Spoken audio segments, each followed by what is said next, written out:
শোনো প্রিয়, আমি আশরাফুলের মতো তোমার জীবন থেকে হারিয়ে যাব না।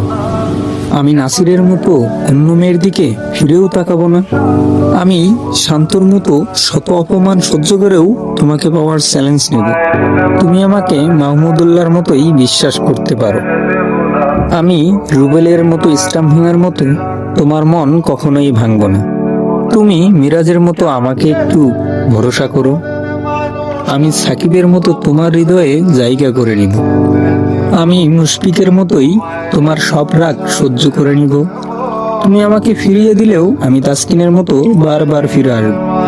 তবুও আমি ইমরুলের মতো সুযোগের আশায় থাকব না, কারণ আমি সাব্বিরের ফিরে আসার সুযোগের মতো তোমাকে হারাতে চাই না। আমি তোমার সাথে সৌম্যর পেরিস্কোপ শটের মতোই বাঁকা কথা বলবো না।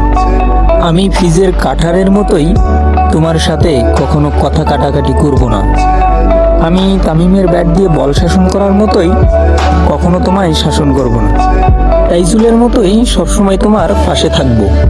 তোমাকে নিয়ে কেউ বাজে কথা বললে সোহানের মতোই প্রতিবাদ করব। হয়তো আমি আফিফের মতো এত কিউট না, কিন্তু তুমি আমার কাছে জাহানারা আলমের চেয়েও বেশি সুন্দর। আমি লিটনের মতো করেই ভালোবাসার ক্লাসে রাঙিয়ে রাখবো তোমায়। আমি সবসময় মাশরাফির মতোই তোমাকে আগলে রাখবো। অবশেষে আমি বাংলাদেশ ক্রিকেট টিমের মতোই তোমাকে ভালোবাসবো। শত কষ্ট অবহেলার পরেও আমি বারবার তোমার কাছেই ফিরে আসবো।